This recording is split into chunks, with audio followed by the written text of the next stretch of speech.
Hello friend, स्वागत है आप सभी का अपने चैनल द एग्ज़ाम तक पे। फ्रेंड, आज की इस वीडियो में हम लोग यूटेरिया पर आधारित जो टेस्ट सीरीज है ये एनसीईआरटी से प्रश्न लिए गए हैं। इसमें जो है टोटल 17 प्रैक्टिस सेट है और आज जो है इस वीडियो में हम लोग ज्योग्राफी का प्रैक्टिस सेट नंबर 1 को कवर करने वाले हैं। ये जो प्रैक्टिस सेट है ये पूर्णतः जो है एनसीईआरटी पे आधारित है और इससे जो है सभी एग्ज़ाम में प्रश्न पूछे जाएंगे। तो आप लोग जो है इस वीडियो को देखना बिल्कुल ना भूलिएगा और आपका तैयारी बेहतर हो इसके लिए जो है हमने डिटेल से आज के इस वीडियो में 100 प्रश्न को कवर कराया है। और ये जो है ज्योग्राफी का आज का पहला टेस्ट सीरीज है। इससे पहले हमने जो है हिस्ट्री का टेस्ट सीरीज जो कि 1 से 4 तक कवर करा दिया है, जो कि पूर्ण रूप से डिटेल के साथ कवर कराया है। अगर आप लोग हिस्ट्री का देखना चाहते तो चैनल के प्लेलिस्ट या फिर इस वीडियो के डिस्क्रिप्शन में उसका लिंक दे दिया जाएगा, वहाँ से आप लोग जो है प्रैक्टिस सेट नंबर 1 से 4 तक हिस्ट्री का देख सकते हैं। और आज जो है ज्योग्राफी का प्रैक्टिस सेट नंबर पहला आया है। इसमें टोटल जो 17 प्रैक्टिस सेट हैं, 4 हिस्ट्री के, 4 ज्योग्राफी के, 4 राज्य व्यवस्था, 4 विज्ञान और 1 जो है अर्थशास्त्र के प्रैक्टिस सेट हैं। तो चलिए फ्रेंड, आज का प्रैक्टिस सेट नंबर ज्योग्राफी को स्टार्ट करेंगे। और स्टार्ट करने से पहले आप लोगों को बता दूं कि अगर आप लोग मेरे चैनल पर पहली बार जुड़ रहे हैं तो चैनल को सब्सक्राइब कर देंगे, साथ ही जो है बेल आइकन को भी प्रेस कर लीजिएगा ताकि इस पर जितने भी वीडियो अपलोड किए जाएँ उसका नोटिफिकेशन सबसे पहले जो है आप लोगों तक पहुंचे। और आज का सेशन जो होने वाला है मोस्ट इम्पोर्टेंट होने वाला है। आप लोग जो है वीडियो को अधिक से अधिक शेयर करते चलिएगा। तो चलिए फ्रेंड, आज का वीडियो को स्टार्ट करते हैं। आज का पहला प्रश्न है कि कथनों पर विचार करना है। पहला कथन है कि पूर्ण चंद्र को लगभग जो है हर एक 15 दिन में जो है एक बार देखा जा सकता है। पूर्ण चंद्र को बात करें तो ये जो है 1 महीने में सिर्फ एक बार देखा जा सकता है। तो पहला ऑप्शन जो है ये गलत हो जाएगा। दूसरा है कि सूर्य, चंद्रमा तथा जो है वे सभी अन्य वस्तुएं जो कि रात के समय आसमान में दिखाई पड़ती है यानी चमकती है, ये जो खगोलीय पिंड कहलाती है। दूसरा ऑप्शन जो है ये बिल्कुल राइट है। तो इसका right answer option number B हो जाएगा। चंद्रमा जो है अलग अलग समय पर अलग अलग आकार जो है तथा अलग अलग स्थितियों में दिखाई पड़ती है। पूर्ण चंद्र को लगभग 1 महीने में एक बार देख सकते हैं। यह जो है पूर्ण चंद्रमा वाली रात या फिर पूर्णिमा होती है। 15 दिन के बाद जो है आप इसे नहीं देख सकते हैं। यह जो है नए चंद्रमा के रात्रि या फिर अमावस्या होती है। ऐसी रात में अगर आसमान साफ है तो आप जो है आसमान का अवलोकन अच्छी तरह से कर सकते हैं। तो इसका right answer option number B हो जाएगा। केवल 2 ऑप्शन जो है ये सही है। अगला सही कथन का चयन करना है। पहला है कि सूर्य से दूरी के हिसाब से पृथ्वी जो है तीसरा ग्रह है। तो ये जो सही है, क्योंकि दूरी के हिसाब से जो है तीसरा ग्रह ये पृथ्वी है सूर्य से। दूसरा ऑप्शन है कि पृथ्वी 6ठा सबसे बड़ा ग्रह है। पृथ्वी की बात करें तो आकार में जो है ये 5वां सबसे बड़ा ग्रह है। तो ये ऑप्शन दूसरा जो हो जाएगा ये गलत हो जाएगा। तीसरा है कि पृथ्वी का आकार गेंद के समान है। पृथ्वी के आकार की बात करें तो पृथ्वी का आकार जो है ये नारंगी की तरह गोल है। तो तीसरा भी ऑप्शन जो हो जाएगा ये गलत हो जाएगा। इसका राइट आंसर जो है केवल 1 यानी ऑप्शन 20 का राइट आंसर हो जाएगा। अगला है कि कथन पर विचार करना है। सभी ग्रह जो है सूर्य के चारों ओर वृत्ताकार पथ पर चक्कर लगाते हैं। सौरमंडल में जो है टोटल 8 ग्रह हैं और ये जो एक निश्चित पथ पर सूर्य का चक्कर लगाते हैं। तो इसका राइट जो दूसरा ऑप्शन हो जाएगा, पहला ये जो है कथन ये गलत हो जाएगा। दूसरा है कि सूर्य से दूरी के सही क्रम में ग्रह को दिया हुआ है। इसमें जो है सूर्य से दूरी ये पहले बुध है सूर्य के बाद, उसके बाद शुक्र है, पृथ्वी है, मंगल है, बृहस्पति, शनि, यूरेनस और नेपच्यून है। इसमें बृहस्पति के बाद शनि के बाद यूरेनस जो है इधर दिया हुआ है। तो ये गलत हो जाएगा, यानी दूसरा कथन भी जो है ये गलत है। इसका राइट आंसर जो कि न तो 1 और ना ही 2 हो जाएगा। सूर्य से दूरी की बात करें, इसमें जो है दूरी में बुध, शुक्र, पृथ्वी, मंगल, बृहस्पति, शनि, यूरेनस और नेपच्यून है। नेपच्यून जो कि सूर्य से सबसे अधिक दूरी पर स्थित है। अगला प्रश्न है कि नेपच्यून, इसमें ग्रह और चंद्रमा की संख्या दिया हुआ है। नेपच्यून की बात करें, नेपच्यून में जो है टोटल चंद्रमा की संख्या ये जो है नेपच्यून की बात करें तो नेपच्यून में जो है नेपच्यून में 13 है। तो 1 का 1 हो जाएगा। यूरेनस की बात करें, यूरेनस में टोटल जो है लगभग 27 है। तो बी का 2 हो जाएगा। बृहस्पति की बात करें तो बृहस्पति में जो है ये 53 है। और मंगल की बात करें तो मंगल में जो है 2 है। अगर पृथ्वी पूछता तो पृथ्वी में जो है एक मात्र जो कि चंद्रमा है। तो इसका राइट आंसर जो हो जाएगा ये ऑप्शन नंबर ए हो जाएगा। अगला प्रश्न है कि कथन दिया हुआ है और कारण दिए हुए हैं। पहला कथन है कि पृथ्वी से हमें चंद्रमा का केवल एक ही भाग दिखाई पड़ता है। तो कथन जो है ये सही है। चंद्रमा से जो है पृथ्वी का एक ही भाग दिखाई पड़ता है। कारण इसका कह रहा है कि चंद्रमा पृथ्वी का एक चक्कर लगभग जो है 27 दिनों में पूरा करता है। लगभग इतने ही समय में अपने अक्ष पर एक चक्कर भी पूरा करता है। तो ये दोनों कथन जो है ये दोनों सही है। इसका कथन और कारण दोनों सही है और कारण जो कथन की सही व्याख्या कर रहा है। तो ऑप्शन ए इसका राइट आंसर हो जाएगा। अगला प्रश्न है कि कथन पर विचार करना है। पहला कथन दिया हुआ है कि केवल गंगा नदी को मुहाने पर सुंदरवन डेल्टा स्थित है। केवल गंगा नदी के मुहाने पर सुंदरवन डेल्टा स्थित है, ये जो कथन है ये गलत कथन है। तो ये पहला गलत हो जाएगा। और उत्तर अमेरिका विश्व का चौथा सबसे बड़ा महाद्वीप है। ये एवं जो है यह दक्षिण अमेरिका से एक संकरे स्थल से जुड़ा है, जिसे जो पनामा जल संधि कहा जाता है। दूसरा कथन भी जो है ये गलत है। महानदी गोदावरी, कृष्णा तथा कावेरी बंगाल की खाड़ी में गिरती है और ये नदियाँ जो है अपने मुहाने पर उपजाऊ डेल्टा का निर्माण करती है। बंगाल की खाड़ी में गंगा एवं ब्रह्मपुत्रा नदी के मुहाने जो है ये सुंदरवन डेल्टा पर स्थित है। और उत्तरी अमेरिका जो है यह विश्व का तीसरा सबसे बड़ा महाद्वीप है। यहाँ पे चौथा दिया हुआ था, तो ये भी कथन जो है गलत हो जाएगा। इसमें दोनों कथन जो है गलत है। और ये जो दक्षिण अमेरिका से जो एक संकरीय स्थल में जुड़ा है, जिसका नाम जो है पनामा जल संधि है। लेकिन इसमें चौथा पूछा था, चौथा दिया हुआ है महाद्वीप बड़ा है, लेकिन ये जो है तीसरा महाद्वीप जो कि सबसे बड़ा है। तो दूसरा कथन भी गलत हो जाएगा। इसका राइट आंसर जो हो जाएगा ये ऑप्शन, यहाँ पे असत्य कथन पूछा है, दोनों जो है असत्य है। तो ऑप्शन सी इसका राइट आंसर हो जाएगा। 1 और 2 दोनों जो है असत्य हैं। अगला प्रश्न है कि कथनों पर ध्यान दें। पहला कथन है कि एशिया से केवल जो है कर्क रेखा गुजरती है। तो ये कथन जो है गलत कथन है, क्योंकि कर्क रेखा और भूमध्य रेखा दोनों जो है एशिया से होकर गुजरती है। तो पहला असत्य हो जाएगा। दूसरा है कि अफ्रीका से केवल कर्क रेखा एवं विषुवत रेखा गुजरती है। अफ्रीका की बात करें, अफ्रीका एक ऐसा महाद्वीप है जिससे होकर जो है तीनों अक्षांश रेखाएं गुजरती है, कर्क रेखा, मकर रेखा और भूमध्य रेखा। तो ये भी कथन जो है ये गलत हो जाएगा। तीसरा है कि मकर रेखा केवल अफ्रीका एवं दक्षिण अमेरिका से होकर गुजरती है। ये भी कथन जो है ये गलत है। इसका राइट आंसर जो हो जाएगा, इसमें असत्य पूछा, यानी तीनों जो है असत्य है। तो ऑप्शन डी इसका राइट आंसर हो जाएगा। सॉरी, यहाँ पे जो है इसका राइट आंसर ऑप्शन सी हो जाएगा, क्योंकि 1, 2 और 3 दिया हुआ है। तो ऑप्शन सी इसका राइट आंसर हो जाएगा। तीनों जो है असत्य है। तो ऑप्शन सी इसका राइट आंसर हो जाएगा। अगला प्रश्न है कथनों पर विचार करना है। पहला कथन है कि ग्रीक भाषा में जो है बायोस का अर्थ जीवन होता है। जीवन होता है, तो ये जो है कथन सही है। और दूसरा कथन है कि ग्रीक भाषा में लिथास का अर्थ जो है भूपर्पटी होता है। ये दूसरा जो है ये गलत है।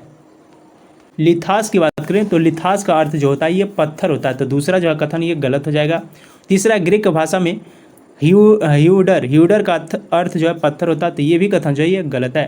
ह्यूडर का अर्थ जो कि जल होता है।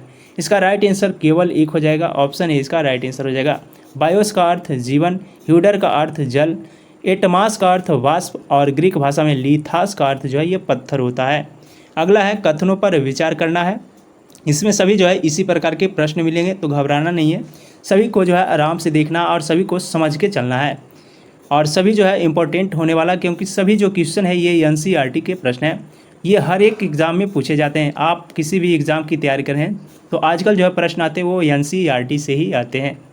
इसमें पहला है कि उपग्रह अपने ग्रहों के साथ साथ जो है सूर्य की भी परिक्रमा करते हैं। तो ये पहला जो है, उपग्रह एक खगोलीय पिंड है जो कि ग्रहों के चारों ओर उसी प्रकार चक्कर लगाते हैं जिस प्रकार जो है ग्रह सूर्य के चारों ओर चक्कर लगाते हैं।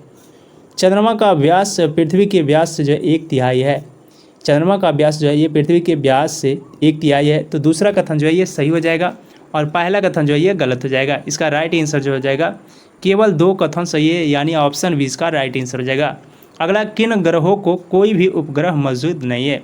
किन ग्रहों के कोई भी उपग्रह मौजूद नहीं है, तो इसका राइट आंसर जो हो जाएगा, बुध के एक भी ग्रह नहीं है और जो है शुक्र, ये दोनों को एक भी ग्रह नहीं है।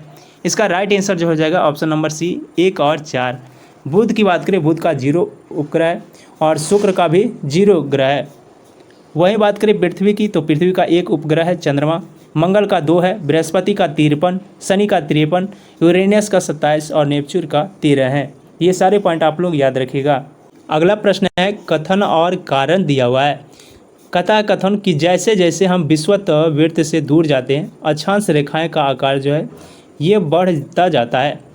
तो ये जो है जैसे जैसे हम विषुवत वृत्त से दूर जाते हैं अक्षांशों का आकार जो है ये घटता जाता है। तो इसमें जो कथन दिया हुआ है ये गलत है, तो कथन जो है ये गलत हो जाएगा। कारण दिया हुआ है कि पृथ्वी की आकृति ध्रुवों पर जो है थोड़ी चपटी होती है, तो ये जो है चपटी होती है, तो कारण इसका जो है ये सही हो जाएगा। तो इसमें कारण सही हो जाएगा, तो केवल डी यानी केवल कारण सही होगा, तो ऑप्शन डी इसका राइट आंसर हो जाएगा। अगला है कथनों पर विचार करना है। इसमें सभी जो प्रश्न होंगे इसी प्रकार के प्रश्न होंगे। कह रहा है कि कथनों पर विचार करना है। पहला कथन है कि ग्रीनविच से पूर्व के स्थानों पर समय ग्रीनविच समय से पीछे होता है तथा जो पश्चिम के स्थानों का समय ये आगे होता है। ये जो कथन है ये गलत है, चूँकि जो है पृथ्वी पश्चिम से पूरब की ओर चक्कर लगाती है, अतः जो वे स्थान जो कि ग्रीनविच से पूरब में है उनका समय जो है ग्रीनविच समय से आगे होता है, और पश्चिम में है जो उनका समय पीछे होता है। ये जो कथन दिया हुआ है ये गलत कथन है। पृथ्वी अपने अक्ष पर पृथ्वी से पूरब की ओर घूमती है, पश्चिम से पूरब की ओर घूमती है, तो ये कथन जो है सत्य है। इसका राइट आंसर केवल बी यानी ऑप्शन बी इसका राइट आंसर हो जाएगा। अगला प्रश्न है कि कथनों पर विचार करना है। पहला कथन है कि भारत में 82.5 डिग्री पश्चिम को मानक यामोत्तर माना जाता है। यहाँ पे जो है भारत में 82.5 डिग्री पूरब को जो है यामोत्तर माना जाता है, तो पहला कथन जो हो जाएगा ये गलत हो जाएगा। अगला कि प्रत्येक समय क्षेत्र 15 डिग्री अक्षांश तक जो है ये क्षेत्र घेरा रहता है, ये भी कथन जो है ये गलत है। इसका राइट आंसर न तो 1 और ना ही 2 होगा। अगला प्रश्न है कि सही कथन का चयन करना है। पृथ्वी पर 1 डिग्री के अंतराल पर जो है अक्षांश रेखा की संख्या ये 180 होती है। इसमें जो है अक्षांश रेखाओं की 1 डिग्री पर अंतराल की संख्या जो होती है ये 179 होती है, तो पहला कथन जो है ये गलत हो जाएगा। दूसरा है कि पृथ्वी पर 1 डिग्री के अंतराल पर देशांतर रेखाओं की संख्या 360 होती है, जो कि सही है। दूसरा कथन जो सत्य हो जाएगा। तीसरा कथन है कि पृथ्वी पर 1 डिग्री के अंतराल पर अक्षांशों की संख्या 179 है, जो कि गलत है। इसमें जो है अक्षांशों की संख्या 1 डिग्री के अंतराल पर जो है 181 होती है, तो तीसरा कथन भी जो है ये गलत है। इसका राइट आंसर सत्य पूछा, तो इसमें जो है सत्य केवल 2 हो जाएगा, तो ऑप्शन डी इसका राइट आंसर हो जाएगा।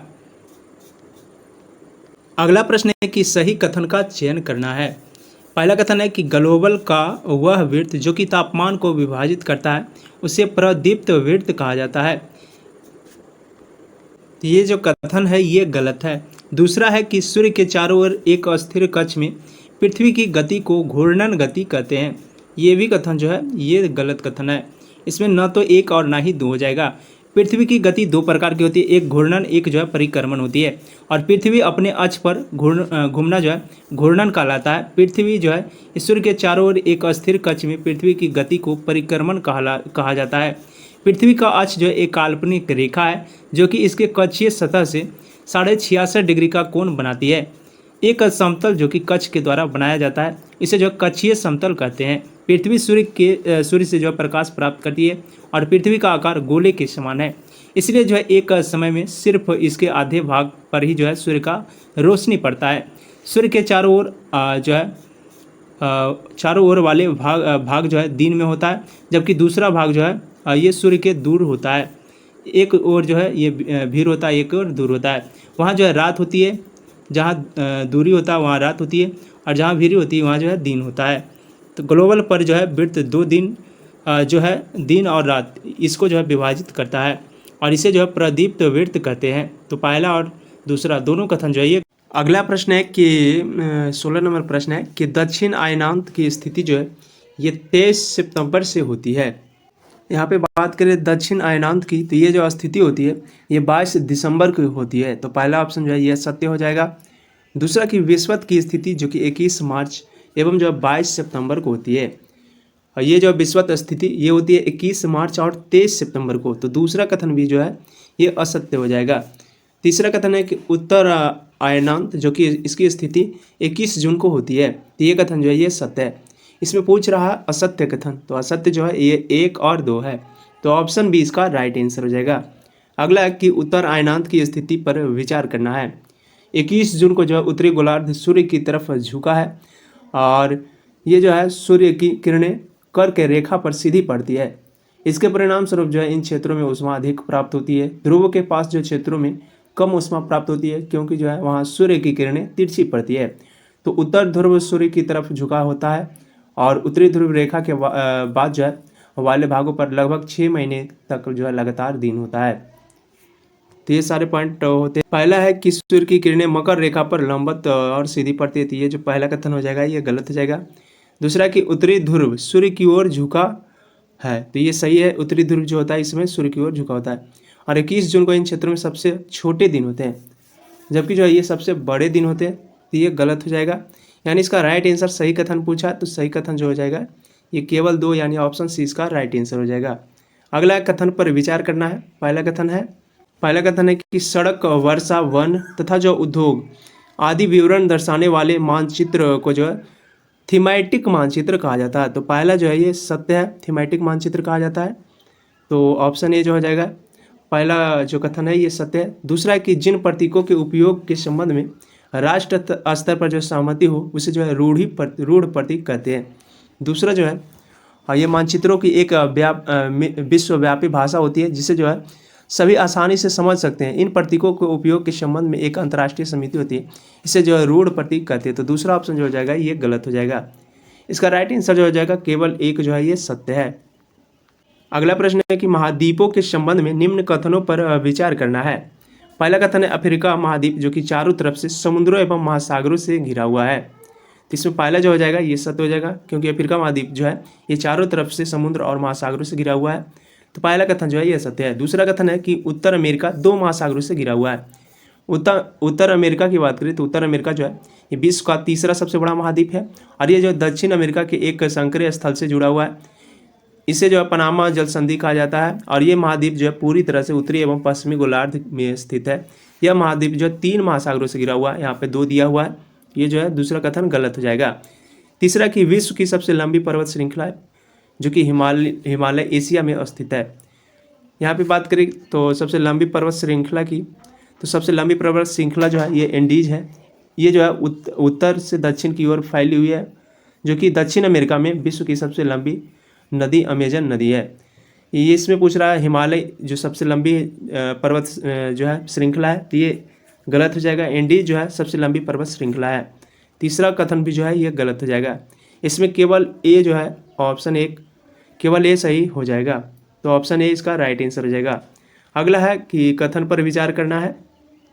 पहला कथन है कि अफ्रीका का बहुत बड़ा भाग जो है दक्षिणी गोलार्ध में स्थित है।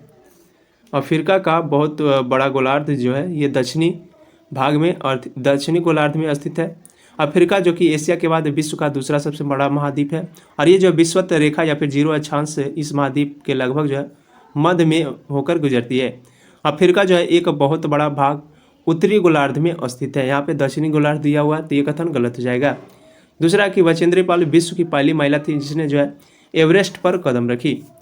बछेंद्री पाल की बात करें, ये भारत की पहली महिला थी जिसने जो है 23 मई 1984 को एवरेस्ट पर कदम रखी थी, तो दूसरा ऑप्शन भी जो है ये गलत हो जाएगा। तीसरा सहारा रेगिस्तान और मरुस्थल से जो है विषुवत रेखा गुजरती है।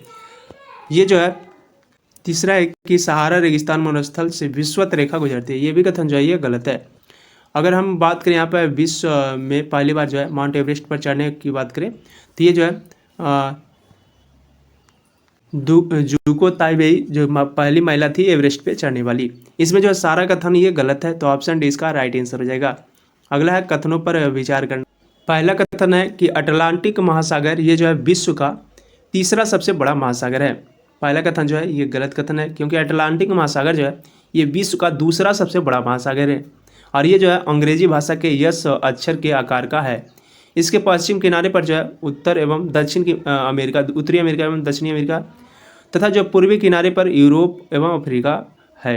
अटलांटिक महासागर की तटरेखा जो कि बहुत दंतुरित है, ये जो है अनियमित एवं दंतुरित तटरेखा प्राकृतिक पोताश्रयों एवं जो है पतनों के लिए आदर्श स्थिति है।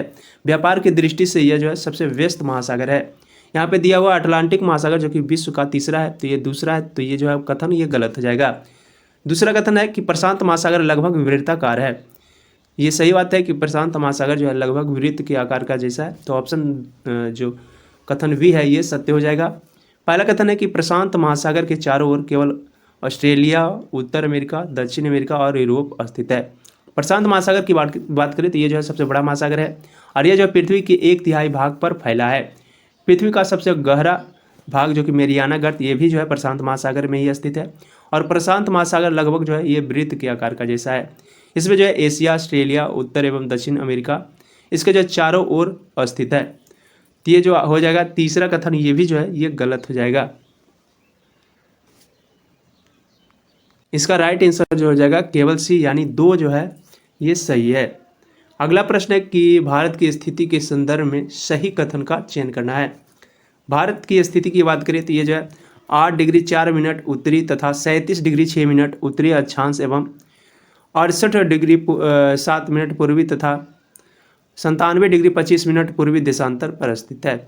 तो इसका राइट आंसर जो है ऑप्शन नंबर डी हो जाएगा। 8 डिग्री 4 मिनट उत्तरी तथा 37 डिग्री 6 मिनट उत्तरी, ये उत्तरी अक्षांश है, और 68 डिग्री 7 मिनट पूर्वी से 97 डिग्री 25 मिनट पूर्वी देशांतर तक स्थित है।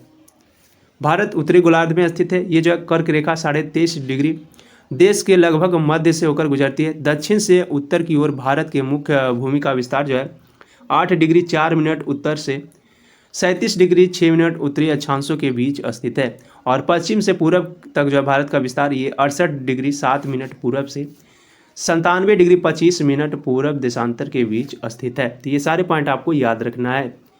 आज का जो सेशन होने वाला मोस्ट इम्पोर्टेंट है, तो आप लोग वीडियो में शुरू से अंत तक बने रहिएगा। अगला है कि कथन पर विचार करना है। इसमें सारे जो है इसी प्रकार के प्रश्न है। पहला कथन है कि संयुक्त राज्य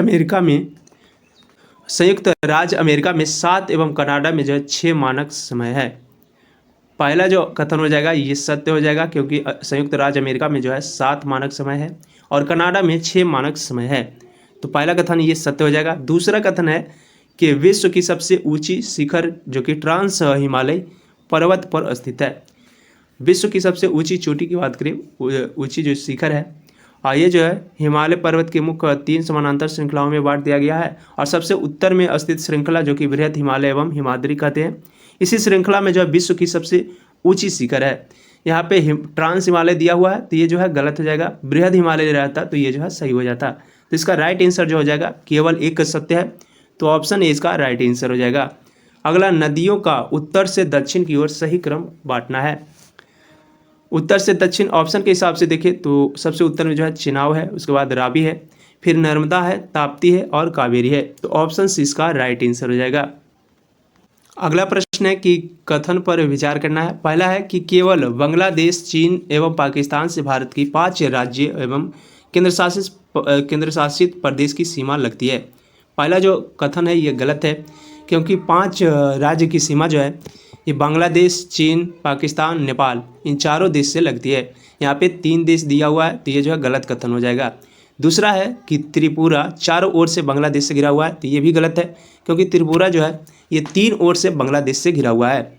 तो इसका राइट आंसर ना तो 1 ना ही 2 हो जाएगा। ऑप्शन डी इसका राइट आंसर हो जाएगा। बांग्लादेश से 5 राज्य कौन कौन है? तो ये पश्चिम बंगाल, मेघालय, मिजोरम, त्रिपुरा, असम। चीन से हिमाचल प्रदेश, लद्दाख, उत्तराखंड, सिक्किम, अरुणाचल प्रदेश। और पाकिस्तान से गुजरात, राजस्थान, पंजाब, लद्दाख, जम्मू कश्मीर। नेपाल से उत्तर प्रदेश, बिहार, पश्चिम बंगाल, सिक्किम, उत्तराखंड। म्यांमार से 4, अरुणाचल प्रदेश, नागालैंड, मिजोरम, मणिपुर। भूटान से भी 4, पश्चिम बंगाल, सिक्किम, अरुणाचल प्रदेश, असम। और अफगानिस्तान से 1, लद्दाख। अगला है कथनों पर विचार करना है। इसमें पहला कथन है कि महासागरीय संहति में जो परपटी की मोटाई महाद्वीपीय संहति की मोटाई से अधिक होती है। पहला जो कथन है ये गलत कथन है। दूसरा कथन है कि महाद्वीप संहति जो मुख्य रूप से सिलिका एवं मैग्नीशियम जैसे खनिजों से बनी है, ये भी कथन जो है ये गलत कथन है। एक प्याज की तरह जो है पृथ्वी भी एक के ऊपर एक संकेंद्री परतों से बनी है। पृथ्वी की सतह की सबसे ऊपरी परत को परपट्टी कहते हैं, और यह जो सबसे पतली परत होती है, यह जो महाद्वीप संहति के 35 किलोमीटर एवं समुद्र सतह से जो है केवल 5 किलोमीटर तक होती है।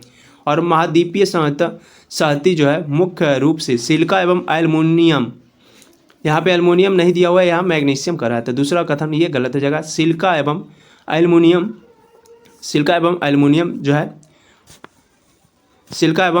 जैसे खनिजों से बना है, और इसलिए जो इसे Cl कहा जाता है। महासागर की परपटी जो कि मुख्यतः सिलिका एवं मैग्नीशियम की बनी होती है। अगर महासागर पूछता तो ये हो जाता, लेकिन यहाँ महाद्वीप है, महाद्वीप जो है ये सिलिका और एल्युमिनियम का बना होता है, इसलिए जो इससे सी में, अगर सिलिका मैग्नीशियम का है तो सी में हो जाएगा, सियाल सीमा नीफे इस तरह से होता है, कहा जाता है। तो इसमें दोनों कथन जो है ये गलत है, तो ना तो एक और। अगला प्रश्न है कि अमावस्या के दिन चंद्रमा की सतह पर मौजूद पर्वत जो कि मैदान, ये गड्ढे एवं छाया को देखा जाता है। ये जो है गड्ढे एवं छाया को चंद्रमा पर ये पूर्णिमा के दिन देखा जाता है, पूर्णिमा का दिन। तो ये जो कथन हो जाएगा ये गलत कथन हो जाएगा। दूसरा कथन है कि ज्योमेट्री का अर्थ पृथ्वी का मापन होता है। तो ये जो कथन है ये सत्य है। ज्योग्राफी ये जो है अंग्रेजी भाषा का जो शब्द है, और ये जो है ग्रीक भाषा से लिया गया है। इसका अर्थ है कि पृथ्वी का विवरण। तो दूसरा कथन जो हो जाएगा ये सही हो जाएगा। तीसरा है कि नील आर्मस्ट्रांग पहले व्यक्ति थे जिन्होंने जो 20 जुलाई 1869 को सबसे पहले चंद्रमा पर कदम रखा था। नील आर्मस्ट्रांग पहले व्यक्ति थे जिन्होंने जब 20 जुलाई 1969 को चंद्रमा पर कदम रखा था। यहाँ पे 1869 दिया हुआ है, ये भी कथन जो है ये गलत हो जाएगा। इसमें असत्य कथन पूछ रहा है, यानी गलत कथन, तो गलत जो है 1 और 3 है। तो ऑप्शन सी इसका राइट आंसर हो जाएगा। पृथ्वी का अध्ययन की बात करें तो पृथ्वी का अध्ययन जो है ये जियोलॉजी कहलाता है, और पृथ्वी का मापन जियोमेट्री कहलाता है। पृथ्वी के आकार के अनुरूप की बात करें ये जो है जियोआरडी कहलाता है। ये सारे पॉइंट आप लोग याद रखिएगा। अगला है कि कथनों पर विचार करना है, कथन और कारण दिया हुआ है। पहला है कथन का रहा है, कथन है कि अंतभेदी अग्नेय शैलों का आकार ठंडा होने के पश्चात जो है महीन दानों की तरह होता है। ये जो है ये गलत है। वास्तव में आग की तरह जो है लाल द्रवित मैग्मा ही लावा है जो कि पृथ्वी के आंतरिक भाग से निकलकर सतह पर आता है। जब द्रवित लावा पृथ्वी की सतह पर आती है तो यह जो तेजी से जो ठंडी होकर ठोस बन जाता है, और परपटी पर जो इस प्रकार के बने शैल की बहिर्भेदी अग्नेय शैल कहते हैं। इनकी संरचना बहुत महीन दानों वाली होती है। उदाहरण की बात करें तो बेसाल्ट, दक्कन पठार बेसाल्ट शैलों से बनी है। द्रवित मैग्मा कभी कभी जो भूपरपटी के अंदर ये जो है अंदर जो है गहराई में ही ठंडा हो जाती है। इस प्रकार के बने ठोस शैलों को अंतर्भेदी अग्नेय शैल कहते हैं। दूसरा है, तो पहला जो है ये कथन गलत हो जाएगा। दूसरा है इसका कारण कि अंतर्भेदी अग्नेय शैल धीरे धीरे ठंडा होते हैं। ये जो है धीरे धीरे ठंडा होते हैं। ये दूसरा कथन जो है ये सत्य हो जाएगा, यानी इसका राइट आंसर जो हो जाएगा, इसका राइट आंसर आर जो है कारण इसका सत्य है, लेकिन कथन जो है ये गलत है। तो इसका राइट आंसर जो हो जाएगा ये ऑप्शन नंबर डी हो जाएगा। इसमें आर जो है सत्य है लेकिन ए जो है असत्य है। अगला कथनों पर विचार करना है, कथनों पर इसमें जो है विचार करना है। पहला है कि दक्कन पठार बेसाल्ट शैलों से बना है। पहला कथन है कि दक्कन पठार बेसाल्ट शैलों से बना है, तो ये जो बेसाल्ट शैलों से बना हुआ है, तो पहला कथन सत्य है। दूसरा है अग्नेय शैल के द्वितीयक जो है शैल भी कहते हैं। अग्नेय शैल की बात करें तो इसे जो प्राथमिक शैल कहते हैं, तो दूसरा कथन जो हो जाएगा ये गलत हो जाएगा। तीसरा ग्रेनाइट एवं बेसाल्ट प्राथमिक शैल के उदाहरण है। ये दोनों जो है प्राथमिक शैल के उदाहरण है, तो तीसरा कथन जो है ये सत्य हो जाएगा। पहला और तीसरा सत्य। चौथा है कि बेसाल्ट अंतर्भेदी अग्नेय शैल जबकि ग्रेनाइट जो है बहिर्भेदी अग्नेय शैल है। ये भी जो है ये गलत है। इसका राइट आंसर जो है ऑप्शन सी हो जाएगा। 2 इसमें असत्य पूछा तो ऑप्शन सी हो जाएगा। 2 असत्य है और 4 दोनों जो है असत्य है। मुख्य रूप से शैल जो है 3 प्रकार के होते हैं, अग्नेय शैल, अवसादी शैल और कायांतरित शैल। द्रवित मैग्मा ठंडा होकर जब ठोस हो जाता है, इस प्रकार बने शैल को अग्नेय शैल कहते हैं, और इन्हें जो प्राथमिक शैल भी कहा जाता है। अग्नेय शैल 2 प्रकार के होते हैं, अंतर्भेदी शैल और बहिर्भेदी शैल। वास्तव में आग की तरह लाल द्रवित मैग्मा ही लावा है जो कि पृथ्वी के आंतरिक भाग से निकलकर सतह पर आता है। जब द्रवित लावा पृथ्वी के सतह पर आता है, यह जो तेजी से ठंडा होकर ठोस बन जाता है। परपटी पर इस प्रकार के बने शैल को बहिर्भेदी अग्नेय शैल कहते हैं, और इनकी संरचना जो है बहुत महीन दानों वाली होती है। उदाहरण के लिए बेसाल्ट, दक्कन पठार बेसाल्ट शैलों से बना है। द्रवित मैग्मा कभी कभी जो है भूपरपटी के अंदर गहराई में ठंडा हो जाता है। इस प्रकार जो है ठोस शैलों को अंतर्भेदी अग्नेय शैल कहते हैं। तो ये सारे पॉइंट आप लोग याद रखिएगा। अगला है कि कथन पर विचार करना है। पहला है कि फ्रेंच शब्द एनवायरोनेर का अर्थ पर्यावरण होता है। पर्यावरण यानी जो एनवायरमेंट होता है। शब्द की उत्पत्ति फ्रेंच शब्द एनवायरोनेर या फिर नेर से हुई है, जिसका अर्थ है पड़ोस। तो पहला जो हो जाएगा ये ये जो है असत्य हो जाएगा। यहाँ पे फ्रेंच शब्द के पर्यावरण जो है एनवायरनमेंट शब्द, इसका अर्थ होता है पड़ोस। यहाँ पे जो है पर्यावरण दिया हुआ है, तो ये जो कथन है ये असत्य हो जाएगा। दूसरा है कि उच्च ताप एवं दाब के कारण जो है चिकनी मिट्टी संगमरमर में जो है एवं चूना पत्थर स्लेट में परिवर्तित हो जाती है। यहाँ पे बात करें तो आग्नेय एवं सादी शैल उच्च ताप एवं दाब के कारण जो है कांतरित शैलों में परिवर्तन हो जाती है। उदाहरण की बात करें तो चिकनी मिट्टी स्लेट एवं चूना पत्थर संगमरमर में परिवर्तित हो जाती है। तो दूसरा कथन भी जो है ये गलत हो जाएगा। इसका राइट आंसर जो कि ना तो 1 और ना ही 2 होगा, तो ऑप्शन डी इसका राइट आंसर हो जाएगा। अगला कथनों पर विचार करना है। पहला कथन दिया हुआ है, पहला कथन है कि हिमाचल हिमाद्री के दक्षिण में स्थित है। हिमाचल जो है ये हिमाद्री के दक्षिण में स्थित है, तो पहला जो है ये सत्य हो जाएगा। दूसरा, महानदी कावेरी तापी एवं कृष्णा नदी का मुहाना बंगाल की खाड़ी में गिरती है। अगर हम बात करें यहाँ पे तो इन तीनों की जो मुहाना है, दूसरा कथन जो है ये गलत हो जाएगा। तीसरा कि पश्चिमी तटीय मैदान पूर्वी तटीय मैदान की तुलना में अपेक्षाकृत अधिक चौड़ी है, ये भी जो है ये गलत है। इसमें असत्य पूछा तो असत्य जो हो जाएगा ये 2 और 3 हो जाएगा, तो ऑप्शन सी इसका राइट आंसर हो जाएगा। सबसे उत्तर में स्थित श्रृंखला को जो है बृहत हिमालय या फिर हिमाद्री कहते हैं, और इसी श्रृंखला में जो है विश्व की सबसे ऊंची शिखर ये स्थित है। मध्य हिमालय या फिर हिमाचल हिमाद्री के दक्षिण में स्थित है। बहुत से लोकप्रिय पहाड़ी स्थान यहाँ जो है स्थित है। शिवालिक सबसे दक्षिण में स्थित श्रृंखला है। पश्चिमी घाट के पश्चिम में तथा पूर्वी घाट के पूर्व में जो है तटीय मैदान स्थित है। पश्चिमी तटीय मैदान काफ़ी जो है संकरे हैं। पूर्वी तटीय मैदान अपेक्षाकृत जो चौड़े होते हैं, और वहाँ जो पूरब की ओर बहने वाली कई नदियाँ हैं, महानदी गोदावरी कृष्णा कावेरी, ये जो है बंगाल की खाड़ी में गिरती है। ये नदियाँ अपने मुहाने पर उपजाऊ डेल्टा का निर्माण करती है, और बंगाल की खाड़ी में गंगा एवं ब्रह्मपुत्रा नदियों के मुहाने पर जो है सुंदरबन डेल्टा स्थित है। तो ये सारे पॉइंट आप लोग याद रखिएगा। अगला कथन पर विचार करना है। यहाँ पे जो है असत्य कथन का चयन करने के लिए कह रहा है। इसमें असत्य कथन का चयन करने के लिए कह रहा है। इसमें असत्य जो हो जाएगा ये हो जाएगा ऑप्शन बी। 2 और 3 जो है ये असत्य है। पहला कथन है कि नेपाल की सीमा जो कि उत्तर प्रदेश बिहार पश्चिम बंगाल सिक्किम एवं जो है उत्तराखंड से लगती है, ये जो 5 राज्यों से लगती है, तो पहला जो है कथन ये सत्य है। दूसरा है कि भूटान की सीमा केवल पश्चिम बंगाल सिक्किम और अरुणाचल प्रदेश से लगती है। भूटान की बात करें तो भूटान की सीमा जो है ये 4 राज्यों से होकर गुजरती है, अरुणाचल प्रदेश नागालैंड मिजोरम मणिपुर। तो ये दूसरा कथन जो हो जाएगा ये असत्य हो जाएगा, गलत हो जाएगा। तीसरा, बांग्लादेश की सीमा केवल पश्चिम बंगाल मेघालय त्रिपुरा एवं असम से लगती है। बांग्लादेश की सीमा जो कि 5 राज्यों से लगती है, पश्चिम बंगाल मेघालय मिजोरम त्रिपुरा और असम। ये भी कथन जो है असत्य हो जाएगा। इसका राइट आंसर केवल 1 हो जाएगा, जो कि इसका राइट आंसर जो हो जाएगा ये हो जाएगा ऑप्शन नंबर बी, जो कि 2 और 3 ये गलत हैं। अगला प्रश्न है, परितंत्र को परिभाषित किया जा सकता है। परितंत्र की बात करें तो परितंत्र को जो परिभाषित किया जा सकता है, ये जीवधारियों का आपसी संबंध एवं पर्यावरण के बीच का संबंध जिसमें वे रहते हैं, इसे जो परितंत्र को परिभाषित किया जा सकता है। तो ऑप्शन बी इसका राइट आंसर हो जाएगा।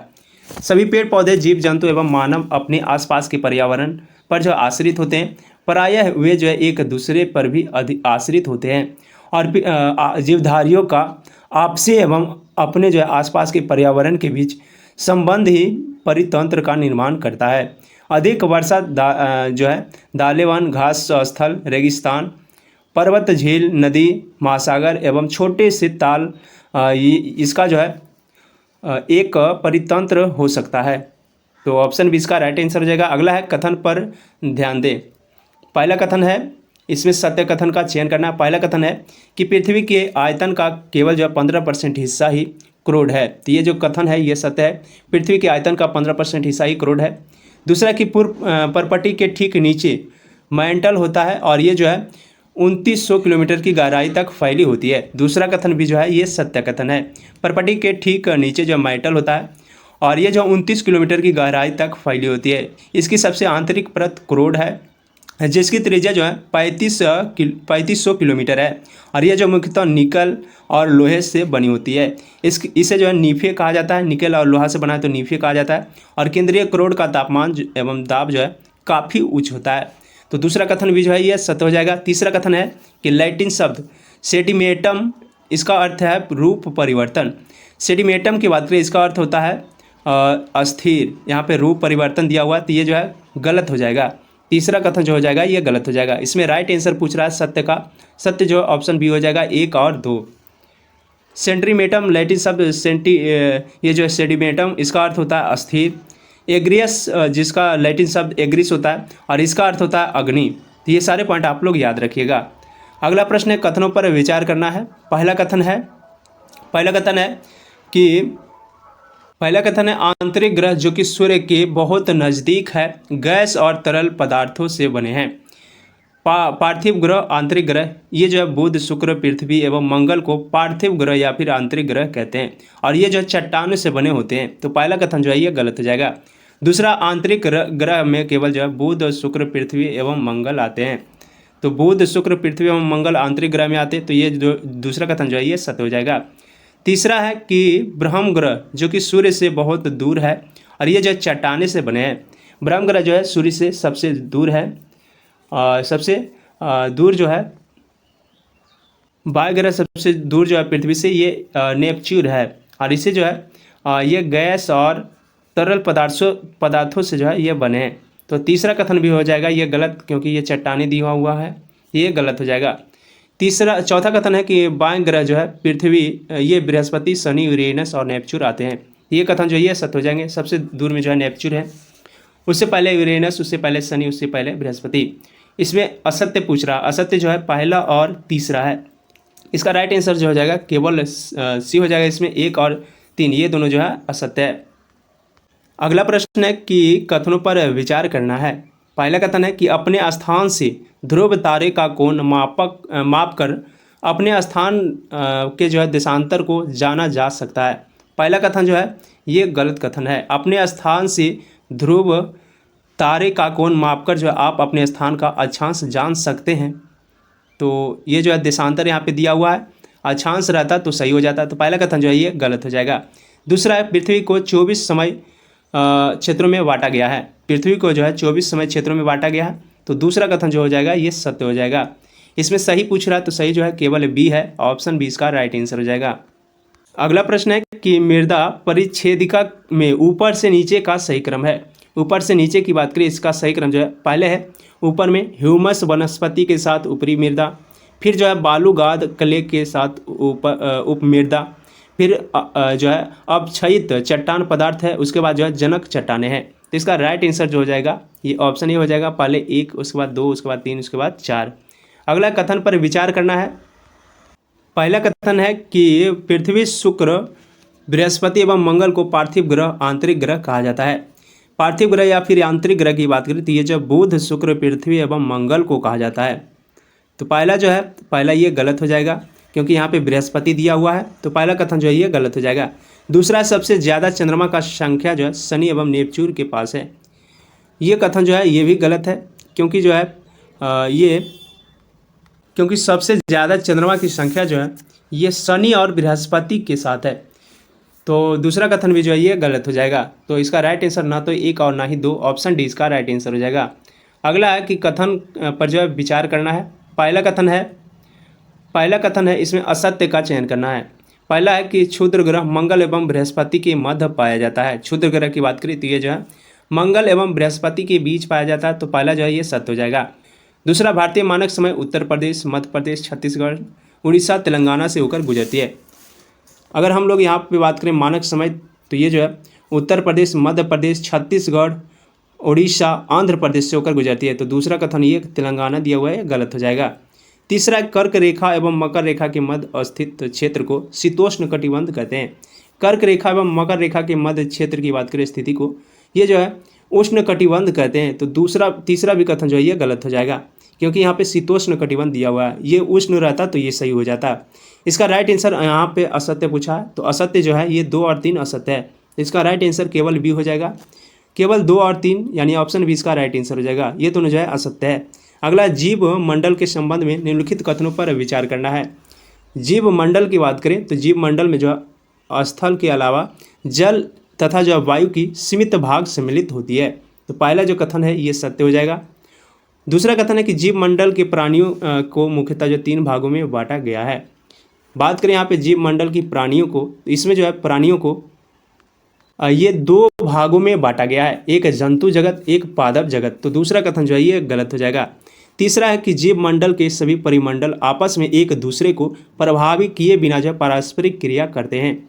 तीसरा कथन भी जो है ये गलत हो जाएगा, क्योंकि जो है जीव मंडल की जो है सभी प्रजातियाँ, जीव मंडल की सभी प्रजातियाँ जो है मनुष्य सहित सभी प्रजातियाँ जीवित रहने के लिए एक दूसरे से जो है तथा जीव मंडल से जुड़े हुए हैं। और जीव मंडल में प्राणियों की मुख्यतः दो भागों में बांटा गया, जंतु विज्ञान और पादप जगत, ये जो है विभक्त किया गया। और पृथ्वी जो है ये तीन परिमंडल आपस में पारस्परिक क्रिया करते हैं, एक दूसरे की जो है किसी न किसी रूप में प्रभावित करते हैं। तो दूसरा तीसरा कथन गलत हो जाएगा। इसमें सत्य पूछ रहा, सत्य जो है केवल एक है, तो ऑप्शन ए इसका राइट आंसर हो जाएगा। अगला स्थल मंडल के संबंध में कथनों पर जो है ये विचार करना है। स्थल मंडल, यहाँ पे सही कथन का चयन करना है, सत्य कथन का। पहला ऑप्शन है कि स्थल मंडल जो है अनेक प्लेट में विभाजित होता है, इन्हें जो स्थल मंडलीय प्लेट कहते हैं। पहला कथन जो है ये सत्य है, स्थल मंडल जो है अनेक प्लेट में विभाजित होते हैं, इसे जो है स्थल मंडलीय प्लेट कहते हैं। तो पहला ऑप्शन जो है ये कथन सत्य हो जाएगा। दूसरा कथन है कि स्थल मंडलीय प्लेट जो कि पृथ्वी के अंदर पिघले हुए मैग्मा के कारण कभी कभी धीमी गति में चारों तरफ जो है ये घूमती है। दूसरा कथन जो है ये गलत है, ये प्लेट जो है हमेशा धीमी गति में चारों तरफ घूमती रहती है, प्रत्येक वर्ष केवल जो है ये कुछ मिलीमीटर के लगभग होती है, घूमती है। और पृथ्वी के अंदर पिघले हुए मैग्मा में होने वाली गति के कारण ऐसा होता है। पृथ्वी के अंदर जब पिघला हुआ मैग्मा ये एक वृत्तीय रूप में घूमता रहता है। तो दूसरा कथन जो है ये गलत हो जाएगा। तीसरा कि स्थल मंडलीय प्लेटों की गति के कारण पृथ्वी सतह पर परिवर्तन होता है, तो ये सत्य है। इसमें सत्य कथन पूछ रहा, सत्य जो है ये 1 और 3 है, तो इसका राइट आंसर केवल 1 और 3 ऑप्शन है इसका राइट आंसर हो जाएगा। अगला प्रश्न है कि कथन पर विचार करना है। पहला है कथन कि जो बल पृथ्वी के आंतरिक भाग में घटित होते हैं उन्हें जो है एक्सोजेनिक फोर्स कहते हैं। पहला कथन जो है ये गलत कथन है। दूसरा, जो बल पृथ्वी के सतह पर उत्पन्न होते हैं उन्हें जो है एंडोजेनिक फोर्स कहते हैं, ये भी कथन जो है ये गलत है। इसमें ना तो 1 और ना ही 2 होंगे। प्लेट की गति के कारण पृथ्वी की सतह पर परिवर्तन होता है। पृथ्वी की गति को उन बलों के आधार पर जो है विभाजित किया गया है जिनके कारण जो है गतियाँ उत्पन्न होती है। जो बल पृथ्वी के आंतरिक भाग में घटित होते हैं उन्हें जो है अंतर्जनित बल यानी एंडोजेनिक फोर्स कहते हैं। और यहाँ पे जो है जो बल पृथ्वी की सतह पर उत्पन्न होते हैं उन्हें जो है बहिर्जेनिक बल कहते हैं, यानी एक्सोजेनिक फोर्स। अंतर्जनित बल जो कि कभी आकस्मिक गति उत्पन्न करते हैं तो कभी जो ये धीमी गति उत्पन्न करते हैं। और भूकंप एवं ज्वालामुखी जैसे आकस्मिक गति के कारण ये पृथ्वी की सतह पर अत्यधिक हानि पहुंचाते हैं। तो इसका राइट आंसर न तो 1 और ना ही 2 हो जाएगा। अगला, अंतर्जनित बल कभी कभी जो आकस्मिक गति उत्पन्न करते हैं, निम्न में से कौन से आकस्मिक गति के कारण जो पृथ्वी की सतह पर अत्यधिक हानि होती है। इसमें पृथ्वी की सतह पर अत्यधिक हानि की बात करें तो अत्यधिक हानि जो होती है ये भूकंप और ज्वालामुखी से होती है। इसका राइट आंसर केवल 1 और 2 हो जाएगा, ऑप्शन बी इसका राइट आंसर हो जाएगा। अगला प्रश्न है कि भूकंप के संबंध में निम्न कथनों पर जो है विचार करना है। पहला कथन है कि इसमें सत्य कथन चुनना है। भूपर्पट्टी के नीचे वह स्थान जहाँ जो है कंपन आरंभ होती है उद्गम केंद्र कहलाती है, तो पहला कथन जो है ये सत्य हो जाएगा। और उद्गम केंद्र की भू सतह पर उसके निकटतम स्थान को जो है अधिक केंद्र कहते हैं, ये भी कथन जो है ये सत्य है। अधिक केंद्र के निकटतम भाग में जो है सर्वाधिक हानियाँ होती है, तो ये भी जो कथन है ये सत्य है। चौथा है कि अधिक केंद्र से दूरी बढ़ने के साथ जो भूकंप की तीव्रता ये धीरे धीरे बढ़ती है, ये जो धीरे धीरे घटती है, तो ये जो कथन हो जाएगा ये गलत हो जाएगा। इसमें सत्य पूछ रहा तो सत्य जो है 1, 2 और 3 हो जाएगा, ऑप्शन सी इसका राइट आंसर हो जाएगा। अगला है कि भूकंपीय तरंगों के संबंध में निम्न कथनों पर विचार करना है। भूकंपीय तरंग की बात करें, ये जो है पी तरंगे अनुदैर्घ्य अनुप्रस्थ तरंगे होती है, पी तरंगे जो होती है अनुप्रस्थ होती है, तो पहला जो कथन ये सत्य हो जाएगा। सॉरी, यहाँ पे जो पी तरंगे होती है अनुदैर्घ्य होती है, तो अनुप्रस्थ यहाँ दिया हुआ है तो ये गलत हो जाएगा। यस तरंगे अनुदैर्घ्य तरंगे होती है, यस तरंगे की बात करिए जो अनुप्रस्थ होती है, तो दूसरा कथन भी जो है ये गलत हो जाएगा। तीसरा है यल तरंगों की पृष्ठीय तरंग कहा जाता है, यल तरंगे जो कि पृष्ठीय तरंगे कहलाते हैं, तो ये तीसरा जो है ये सत्य हो जाएगा। यहाँ पे असत्य पूछ रहा, असत्य जो है 1 और 2 असत्य है, इसका राइट आंसर असत्य में 1 और 2 हो जाएगा, तो ऑप्शन ए इसका राइट आंसर हो जाएगा। अगला है भूकंप की तीव्रता को किस स्केल से मापा जाता है। भूकंप की बात करें, इसकी तीव्रता को जो है रिएक्टर स्केल से जो है मापा जाता है, तो ऑप्शन बी इसका राइट आंसर हो जाएगा। अगला निम्न कथनों पर विचार करना है। पहला कथन है, यहाँ पे सत्य कथन को चूज करना है। पहला है कि पृथ्वी की सतह पर शैलों को टूटने की क्रिया को अपवर्दन कहते हैं। पहला जो है ये गलत कथन है। दूसरा है कि भूदृश्य पर जल, पवन एवं जो है हिम जैसे विभिन्न घटकों के द्वारा होने वाले क्षय को अपक्षय कहते हैं। ये भी कथन जो है ये गलत है। दोनों कथन इसमें जो है गलत है, तो इसमें राइट आंसर ना तो 1 और ना ही 2 हो जाएगा। अपक्षय एवं अपवर्दन नामक 2 प्रक्रमों द्वारा जो है अदृश्य भूमि लगातार विघटित होती रहती है। पृथ्वी की सतह पर शैलों के टूटने से अपक्षय की क्रिया होती है। भूदृश्य पर जो है जल, पवन एवं हिम जैसे विभिन्न घटकों के द्वारा होने वाले क्षय को अपवर्दन कहते हैं। और वायु, जल आदि ये जो है अपवर्दित पदार्थ को एक स्थान से दूसरे स्थान पर ले जाते हैं और जो है ये इसके फलस्वरूप एक स्थान पर निक्षेपित करते हैं। अपवर्दन एवं निक्षेपण ये जो प्रक्रम पृथ्वी के धरातल पर जो है विभिन्न स्थलाकृतियों का निर्माण करते हैं। इसका राइट आंसर ना तो 1 और ना ही 2 हो जाएगा। अगला प्रश्न है कि नदी के कार्य के संबंध में निम्न कथनों पर विचार करना है। इसमें जो राइट आंसर हो जाएगा, ये नदी मैदानी भागों में विसर्प का निर्माण करती है। इसमें केवल 3 जो कि ऑप्शन है इसका राइट आंसर हो जाएगा। पहला कथन है कि नदी के जल में अदृश्य भूमि का अपवर्दन होता है। नदी के जल में बात करें तो ये जो है दृश्य भूमि का अपवर्दन होता है, तो पहला कथन जो है ये असत्य हो जाएगा। दूसरा, जब नदी किसी खड़े ढाल वाले स्थान से जो है अत्यधिक कठोर शैल या फिर खड़े ढाल वाली घाटी से गिरती है तो ये जो है कैनियन का निर्माण करती है। ये जो कैनियन का निर्माण करती है। जब नदी किसी खड़े ढाल वाले स्थान से अत्यधिक कठोर शैल या फिर खड़े ढाल वाली घाटी से गिरती है तो ये जो है जलप्रपात बनाती है। तो दूसरा कथन भी जो है ये गलत हो जाएगा। इसमें राइट जो हो जाएगा ये केवल 3 हो जाएगा। ऑप्शन ए इसका राइट आंसर हो जाएगा। अगला है कि विसर्पों के किनारों पर लगातार अपवर्दन एवं निक्षेपण शुरू हो जाने से विसर्प लूप के सिरे निकट आ जाते हैं और एक जो है अलग संरचना का निर्माण करते हैं। वह संरचना है, ये जो संरचना होती है ये चांप झील होती है। चांप झील ऑप्शन बी इसका राइट आंसर हो जाएगा। अगला है सही मिलान करना जलप्रपात का नाम है और ये जो है स्थिति दिया हुआ है। एंजल जलप्रपात की बात करें तो एंजल जलप्रपात जो है ये दक्षिण अमेरिका जो कि वेनेजुएला में स्थित है, तो ए का जो है ये 2 हो जाएगा। नियाग्रा जलप्रपात की बात करें, नियाग्रा जो है ये कनाडा तथा संयुक्त राज्य अमेरिका की सीमा पर स्थित है, तो 2 का जो है ये 3 हो जाएगा। विक्टोरिया जलप्रपात जो कि जाम्बेजी एवं जिम्बाब्वे के सीमा पर स्थित है, जाम्बिया एवं जिम्बाब्वे की सीमा पर स्थित है विक्टोरिया जलप्रपात, तो सी का ऑप्शन 1 हो जाएगा। इसका राइट आंसर कहें तो ये जो है ऑप्शन सी हो जाएगा। ए का 2, बी का 3 और सी का 1। अगला, नदी के उत्थित तटों को कहते हैं। नदी के उत्थित तटों की बात करें इसे जो है तटबंध कहते हैं। तटबंध ऑप्शन इसका राइट आंसर हो जाएगा। तटबंध ऑप्शन ए इसका राइट आंसर हो जाएगा। कभी कभी नदी अपने तटों से बाहर बहने लगती है, फलस्वरूप जो है निकटवर्ती क्षेत्रों में बाढ़ आ जाती है और बाढ़ के कारण नदी के तटों के निकटतम क्षेत्रों में जो है महीन मिट्टी एवं अन्य पदार्थों का निक्षेपण करती है। ऐसी मिट्टी एवं पदार्थों को अवसाद कहते हैं और इससे जो है समतल उपजाऊ बाढ़कृत मैदान का निर्माण होता है। नदी के उत्थित तटों को जो है तटबंध कहते हैं।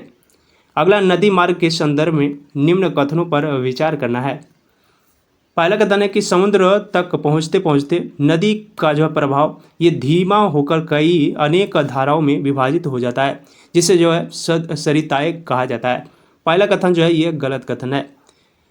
दूसरा कथन है केवल उन्हीं मुहानों पर डेल्टा का निर्माण होता है जहाँ पर जो है अवसादों का संक्रमण होता है, तो दूसरा कथन जो है ये सत्य कथन है। समुद्र तक पहुँचते पहुँचते नदी का प्रवाह जो है ये धीमा हो जाता है तथा जो नदी अनेक धाराओं में विभाजित हो जाती है और जिनको जो है वितरिका कहा जाता है। इसीलिए जो यहाँ पे पहला जो है ये सत्रियाएँ दिया हुआ था, सरिताएँ, तो पहला जो है कथन ये गलत हो जाएगा। ये जो है वितरिका रहता तो ये सत्य हो जाता। इसमें पूछ रहा है सत्य कथन, तो सत्य जो है केवल 2 है, तो ऑप्शन बी इसका राइट आंसर हो जाएगा। अगला है कि समुद्री तरंगों के कार्य के संबंध में निम्न कथनों पर विचार करना है। समुद्री तरंग की बात करें तो इसका कार्य जो होता है समुद्री तरंगों के अपवर्दन एवं निक्षेपण तटीय स्थलाकृत बनाते हैं। समुद्री तरंगें लगातार जो है शैलों से टकराती रहती है, जिससे जो है दरार विकसित होती है। समय के साथ ये जो है बड़ी और चौड़ी होती है। इनको जो समुद्री गुफा कहते हैं। इन गुफाओं के बड़े होते जाने पर जो है इनमें अनेक छत ही बचती है, जिससे जो तटीय मेहराव बनते हैं। लगातार अपवर्दन छत को जो है भी तोड़ देता है ये, और ये केवल दीवारें बचती है। दीवार जैसी इन आकृतियों को जो है स्टैक कहते हैं। समुद्री जल के ऊपर लगभग जो ऊर्ध्वाधर उठे हुए ऊंचे शैलीय तटों को समुद्री भीगु कहते हैं और समुद्री तरंगे किनारों पर अवसाद जमा कर समुद्री पुलीन का निर्माण करती है। पहला कथन है समुद्री तरंगे लगातार शैलों से टकराकर दरार का निर्माण करती है और यह जो दरार समय के साथ चौड़ी एवं बड़ी होकर तटीय मेहराब का निर्माण करती है। तो पहला जो है ये असत्य हो जाएगा, गलत हो जाएगा। दूसरा है समुद्री गुफाओं के समय के साथ बड़े होते जाने के कारण जो इनमें केवल छत ही बचते, इसमें जो समुद्री गुफा कहते हैं, ये भी कथन जो है ये गलत हो जाएगा। तीसरा है कि समुद्री तरंगों द्वारा जो है लगातार जो अपर्दन के कारण तटीय मेहराब के छत भी जो है टूट जाते हैं और ये जो है केवल दीवारें ही बचती है जिन्हें जो है समुद्री भृगु कहा जाता है। ये भी कथन जो है ये गलत है। इसमें जो उपर्युक्त में से सभी जो है असत्य है, तो ऑप्शन डी इसका राइट आंसर हो जाएगा। अगला है कि समुद्री तरंगे किनारों पर अवसाद जमा कर खाली स्थान का निर्माण करती है और ये जो निर्माण करती है ये समुद्री पुलीन का निर्माण करती है। समुद्री पुलीन ऑप्शन इसका राइट आंसर हो जाएगा। अगला है कि हिमनद के द्वारा लाए गए पदार्थ जैसे कि छोटे छोटे सैल, रेत एवं तलछट मिट्टी निक्षेपित होने से जो है किस प्रकार के जो है स्थलाकृति का निर्माण करती है। ये जो निर्माण करती है ये जो है हिमनद मिडोड का निर्माण करती है। हिमनद हिमोड ऑप्शन डी इसका राइट आंसर हो जाएगा। हिमनद तथा जो हिमानी बर्फ की नदियाँ होती है, हिमनद अपनी नीचे की कठोर चट्टानों से जो है गोलासमी मिट्टी एवं जो है पत्थरों को अपरदित कर देती है और जो है ये गोलासमी मिट्टी एवं पत्थरों से भूदृश्य का अपरदन करती है। हिमनद गहरे गर्तों का निर्माण करती है। पर्वतीय क्षेत्र में बर्फ जो है ये पिघलने से उन गर्तों में जल जमा हो जाता है और ये जो है सुंदर झील बनाते हैं। हिमनद के द्वारा लाए गए पदार्थ जैसे छोटे छोटे बड़े सैल, रेत एवं जो है तलछट मिट्टी ये निक्षेपित होते हैं और ये जो निक्षेपण हिमनद मिडोड का निर्माण करती है। हिमनद हिमोड का निर्माण करती है। अगला है कि सूची 1 को सूची 2 से मिलान करना है। छत्रक शैल की बात करें तो छत्रक शैल का संबंध जो है ये है ऐसी संरचना जिसका आधार संकीर्ण एवं शीर्ष विस्तृत होती है। तो ए का जो है 3 हो जाएगा। बालू टिब्बा की बात करें तो बालू टिब्बा जो है ये रेगिस्तान में पवन के हिसाब के रोकने से जो है रेत द्वारा निर्मित स्थलाकृति है। लोयस जो कि लोयस जो है ये महीन एवं हल्के बालू के कण जिसे जो पवन द्वारा अत्यधिक दूर से लाकर विस्तृत क्षेत्र में निक्षेपित कर स्थलाकृति का निर्माण करते हैं। इसका राइट आंसर जो हो जाएगा ये हो जाएगा ऑप्शन डी, ए का 3, बी का ए और सी का 2। ऑप्शन डी इसका राइट आंसर हो जाएगा। अगला प्रश्न है कि पृथ्वी के वायुमंडल के संबंध में निम्न कथनों पर जो है विचार करना है। पृथ्वी पर सभी जीव जीवित रहने के लिए जो है वायुमंडल पर निर्भर करती है। तो ये कथन जो है ये सत्य है। यह जो है सूर्य के किरणों के हानिकारक प्रभावों से हमारी रक्षा भी करती है। तो ये भी कथन जो है ये सत्य है। यह जो है वायु राशि है जिनसे पृथ्वी का तापमान को रखने योग्य बनाता है। ये भी कथन जो है ये सत्य है। इसमें जो है तीनों कथन सत्य हैं। तो इसका राइट आंसर उपर्युक्त में से सभी 3 जो है सत्य, ऑप्शन सी इसका राइट आंसर हो जाएगा। अगला वायु में प्रचुरता से मिलने वाली तीसरी गैस है। वायु में प्रचुरता से मिलने वाली तीसरी गैस की बात करें, तीसरी गैस जो है ये आर्गन है। आर्गन ऑप्शन डी इसका राइट आंसर हो जाएगा। नाइट्रोजन तथा ऑक्सीजन ऐसी 2 गैस है जिनसे जो है वायुमंडल का बड़ा भाग बनता है और carbon dioxide, helium, ozone, argon एवं जो है हाइड्रोजन कम मात्रा में पाए जाते हैं। इन गैसों के अलावा जो धूल के छोटे छोटे कण भी हवा में मौजूद होते हैं। नाइट्रोजन वायु में सर्वाधिक मात्रा में जो है पाए जाते हैं। उसके बाद जो है ऑक्सीजन, तीसरे नंबर पर आर्गन आता है। अगला है कि वायु चक्र के संबंध में निम्न कथनों पर जो है विचार करना है। पहला है कि वायु गर्म होती है तो ये जो है फैलती है एवं हल्की होकर जो ऊपर उड़ जाती है। तो ये कथन जो है ये सत्य है। वायु जो होती है गर्म होने पर ये फैलती है और हल्की ऊपर जो है उठ जाती है। जब वायु ठंडी होती है तो ये जो है सघन एवं भारी होकर नीचे चली जाती है। ये भी कथन जो है ये सत्य है। वायु जो है ठंडी होने पर ये सघन हो जाती है और जो है ये भारी होकर नीचे आ जाती है। इसमें सत्य कथन करा, सत्य जो है दोनों है, तो 1 और 2 दोनों सत्य हो जाएगा। ऑप्शन सी इसका राइट आंसर हो जाएगा। अगला प्रश्न है कि निम्न में से सर्वप्रथम जो है खालिस्तान का बढ़ा हुआ आयतन पृथ्वी पर मौसम तथा जलवायु को प्रभावित करता है। ये जो CO2 करता है। CO2 ऑप्शन इसका राइट आंसर हो जाएगा। कार्बन डाइऑक्साइड अन्य महत्वपूर्ण गैस है। हरे पादप हम अपने भोजन के रूप में जो है कार्बन डाइऑक्साइड का प्रयोग करते हैं और ऑक्सीजन वापस देते हैं। मनुष्य और पशु कार्बन डाइऑक्साइड बाहर निकालते हैं और मनुष्य तथा पशु द्वारा जो बाहर छोड़ी जाने वाली कार्बन डाइऑक्साइड की मात्रा पादपों द्वारा जो है प्रयोग में की जाती है, जिससे जो है संतुलन बना रहता है। परंतु जो यह संतुलन कोयला एवं खनिज तेल, गैस इत्यादि ईंधनों को जलाने से जो है गड़बड़ हो जाता है और ये जो वायुमंडल में प्रति वर्ष करोड़ों टन कार्बन डाइऑक्साइड की बढ़ोतरी हो रही है। परिणाम स्वरूप कार्बन डाइऑक्साइड का बढ़ा हुआ है और आयतन पृथ्वी पर मौसम तथा जलवायु को प्रभावित करता है। अगला प्रश्न है कि इसमें वायुमंडल और विशेषताएं उसके दिए हुए हैं। वायुमंडल परत दिया हुआ है, इसका मिलान करना है। पहला है कि क्षोभ मंडल। क्षोभ मंडल की बात करिए जो है मौसमी घटनाओं का रंगमंच है, तो ए का जो है 4 हो जाएगा। समताप मंडल की बात करें, समताप मंडल जो है ये ओजोन परत की उपस्थिति है, तो 2 का जो है 5 हो जाएगा। मध्य मंडल की बात करें, मध्य मंडल जो है ये रेडियो संचार के लिए आवश्यक है, तो 3 का सी हो जाएगा। और आयन मंडल की बात करें, ये जो है आयन मंडल यहाँ पे मध्य मंडल की बात करें तो मध्य मंडल जो है ये उल्का पिंडों का निवास है, तो 3 का जो है ये 2 हो जाएगा। आयन मंडल जो कि रेडियो संचार के लिए आवश्यक है। और बहिर्मंडल जो कि हीलियम एवं हाइड्रोजन की उपस्थिति है। इसका जो राइट आंसर हो जाएगा ये हो जाएगा ए का 4, बी का 5, सी का 2। इसका राइट आंसर जो हो जाएगा ये ऑप्शन नंबर सी हो जाएगा। हमारा वायुमंडल जो है ये 5 परतों से विभाजित है। पृथ्वी की सतह से देखें तो क्षोभ मंडल, समताप मंडल, मध्य मंडल, वायुमंडल और बहिर्मंडल। अगला प्रश्न है कि वात दिग्दर्शी, ये जो है इसका कार्य क्या है। वात दिग्दर्शी की बात करें तो वात दिग्दर्शी का कार्य जो है ये वायु की दिशा को दर्शाना, वायु की दिशा को दर्शाना इसका जो है मुख्य कार्य है, तो ऑप्शन सी इसका राइट आंसर हो जाएगा। अगला प्रश्न है कि निम्न कथनों पर विचार करना है। पहला है कि वायुमंडल का तापमान केवल जो है ये दिन एवं रात में ही बतलाता है।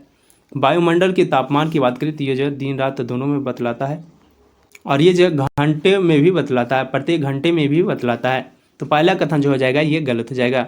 दूसरा, तापमान के वितरण को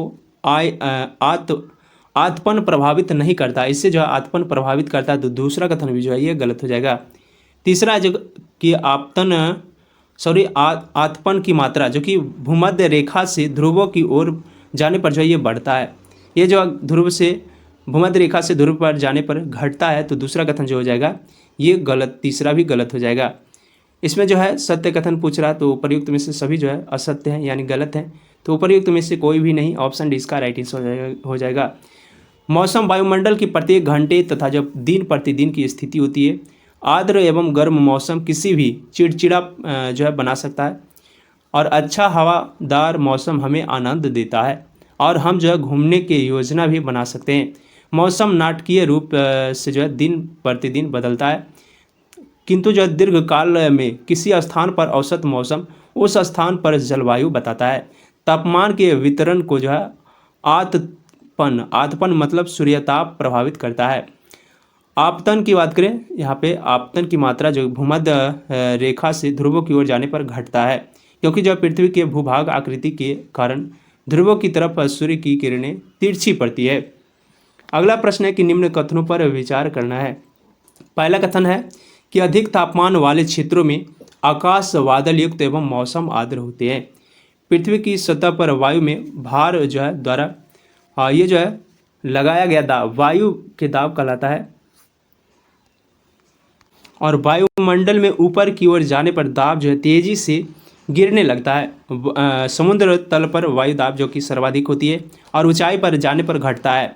वायु दाब का क्षैतिज वितरण जो है ये किसी स्थान पर उपस्थित वायु के ताप द्वारा जो प्रभावित होता है।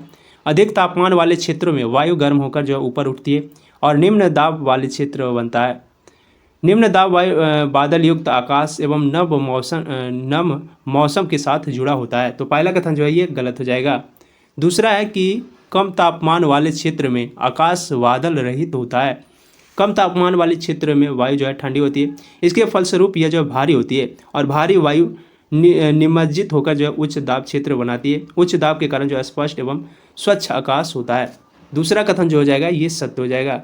इसमें सत्य कथन पूछ रहा तो केवल भी ऑप्शन 20 का राइट आंसर हो जाएगा। अगला है कि पवन के संबंध में निम्न कथनों पर विचार करना है। पहला है कि अव्यापारिक पूर्वी एवं जो उत्तरी पवनें अस्थायी पवनें कहलाती है। ये जो कथन है ये गलत कथन है। अस्थायी पवनें जो है ये व्यापारिक पश्चिमी एवं पूर्वी पवनें अस्थायी पवनें कहलाती है, तो पहला कथन जो हो जाएगा ये गलत हो जाएगा। दूसरा है स्थानीय पवनें। स्थानीय पवनें जो है ये छोटे से क्षेत्र में प्रतिदिन चलती रहती है। स्थानीय पवनें की बात करें, ये जो है पवनें किसी भी छोटे क्षेत्र में वर्ष या दिन ये जो है किसी विशेष समय में चलती है। उदाहरण के लिए स्थल एवं समुद्र समीर। ये भी कथन जो है ये गलत हो जाएगा। इसका राइट आंसर जो हो जाएगा न तो 1 और ना ही 2, ऑप्शन डी इसका राइट आंसर हो जाएगा। अगर मौसमी पवनें पूछे तो ये पवनें जो होती है विभिन्न ऋतुओं में जो अपनी दिशा बदलती रहती है, जैसे कि भारत में मानसूनी पवनें। अगला कि आर्द्रता के संबंध में निम्न कथनों पर विचार करना है। आर्द्रता के संबंध में निम्न कथनों पर विचार करना है। पहला कथन है कि अधिक गर्मी के कारण वायुमंडल में आर्द्रता की मात्रा घट जाती है। ये जो आर्द्रता की मात्रा ये बढ़ जाती है, तो पहला कथन जो हो जाएगा ये गलत हो जाएगा। दूसरा, अत्यधिक ठंड के मौसम में वायुमंडल की आर्द्रता जो है बढ़ जाती है, ये जो घटती है, ये भी कथन जो है गलत हो जाएगा। इसमें ना तो 1 और ना ही 2 होगा। अगला है कि किस वायुमंडल पेटी को हर्ष अक्षांश भी कहा जाता है। हर्ष अक्षांश की बात करिए जो है उपोष्ण उच्च वायुदाब पेटी को कहा जाता है, तो ऑप्शन 20 का राइट आंसर हो जाएगा। अगला, पृथ्वी पर जल की विवरण के संबंध में निम्न कथनों पर जो है विचार करना है। इसमें सत्य कथन का चयन करना। पहला है कि पृथ्वी की सतह का जो है 2/3 भाग ये जल से ढका हुआ है। पृथ्वी की सतह की बात करें, इसका जो है 3/4 भाग जो है जल से ढका हुआ है, तो पहला कथन जो है ये गलत हो जाएगा।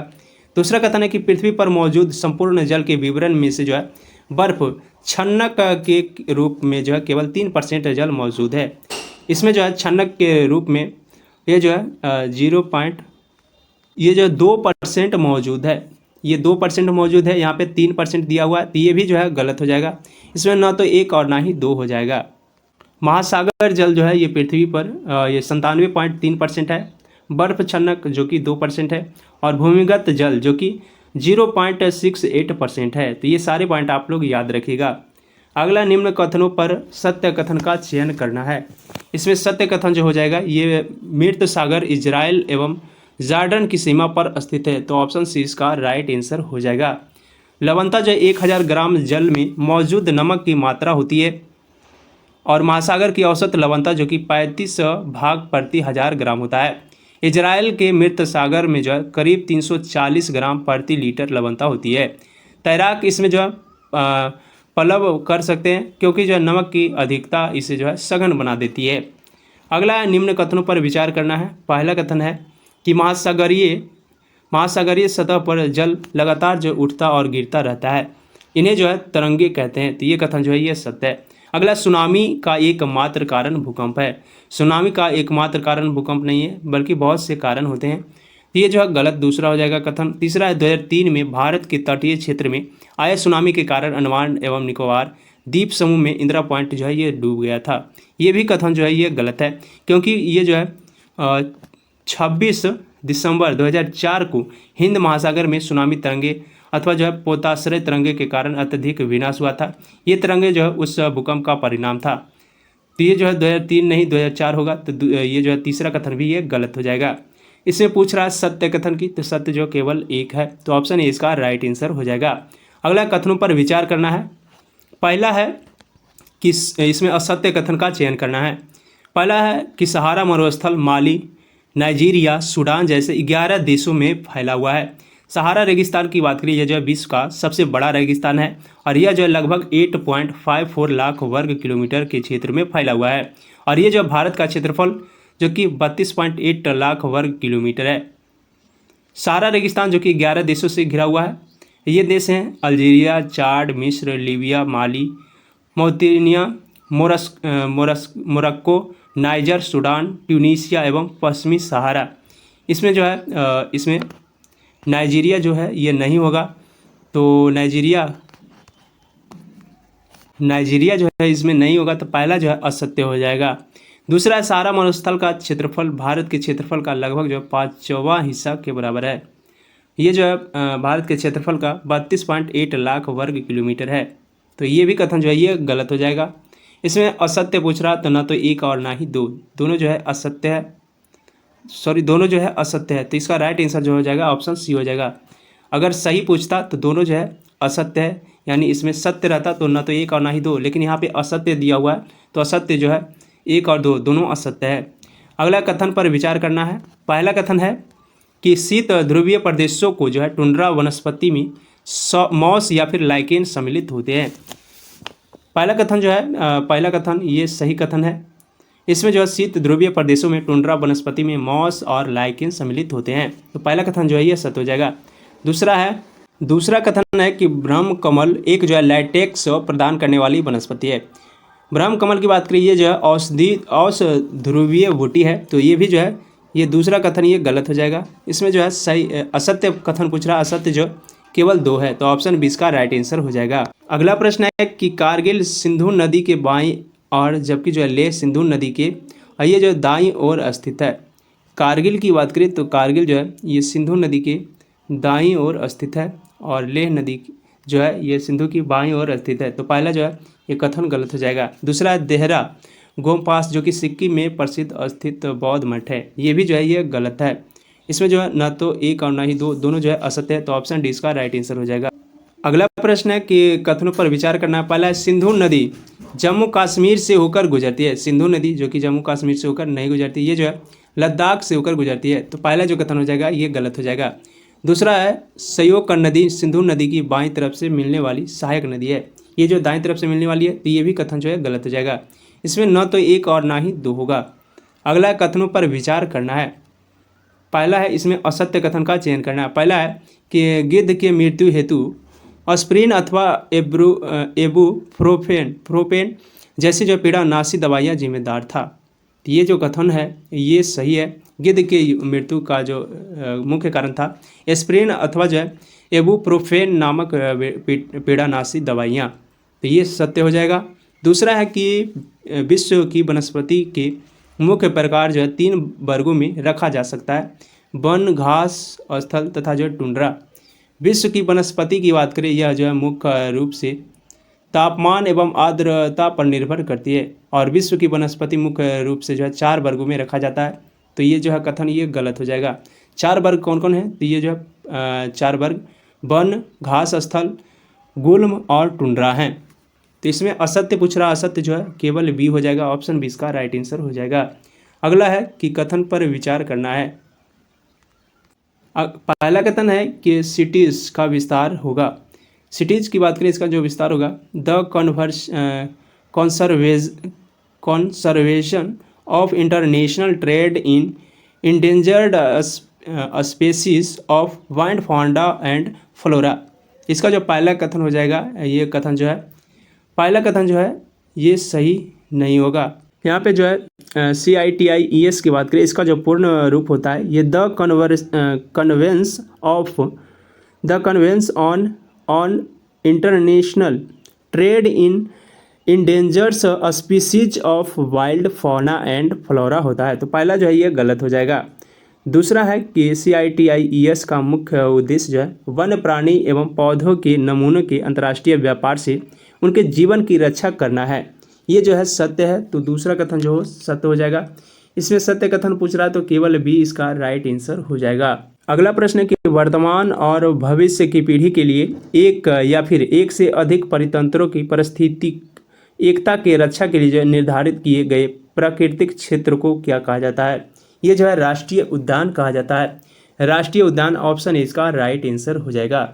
और जैव मंडल नीचे की बात करें, ये जो है जैव मंडल नीचे यह वैश्विक नेटवर्क द्वारा जुड़े रक्षित क्षेत्रों की एक जो है श्रृंखला है जिसे जो संरक्षण एवं विकास के बीच संबंध को प्रदर्शित करने के इरादे से बनाया गया है। अगला प्रश्न है कि कथन पर विचार करना है। पहला कथन है कि सामान्यतः संसाधनों को प्राकृतिक एवं मानव निर्मित में वर्गीकृत किया गया है। ये जो है ये गलत कथन है। सामान्यतः जो संसाधनों को प्राकृतिक, मानव निर्मित एवं मानव से वर्गीकृत किया गया है। तो पहला कथन जो है ये गलत हो जाएगा।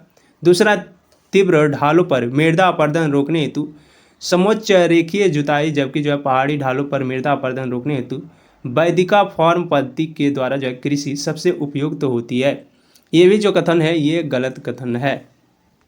राइट आंसर जो हो जाएगा ना तो 1 और ना ही 2, ऑप्शन डी इसका राइट आंसर हो जाएगा। मृदा संरक्षण की कुछ विधियां निम्न प्रकार के हैं। मल्च बनाना, जो कि पौधे के बीच अनावरित भूमि जैव पदार्थों जैसे प्रवाल से जो है ढक दी जाती है। इससे जो मृदा का आर्द्रता रुकी रहती है। वेदिका फॉर्म जो कि चौड़े समतल सोपान अथवा जो है वेदिका तीव्र ढालों पर बनाए जाते हैं ताकि जो है सपाट सतह फसल उगाने के लिए जो है उपलब्ध हो जाए और इनमें जो है पृष्ठीय प्रभाव एवं मृदा अपरदन कम होता रहे। और समोच्च रेखीय जुताई की बात करिए, ये जो है पहाड़ी ढाल पर समोच्च रेखाओं के समानांतर जुताई ढाल के नीचे बहते जल के लिए जो है एक प्राकृतिक अवरोध का निर्माण करती है। अगला की कथन पर विचार करना है। पहला कथन है कि मृदा परिच्छेदिका में जो है ऊपर से तीसरा क्रम अपक्षयित चट्टान पदार्थ का होता है।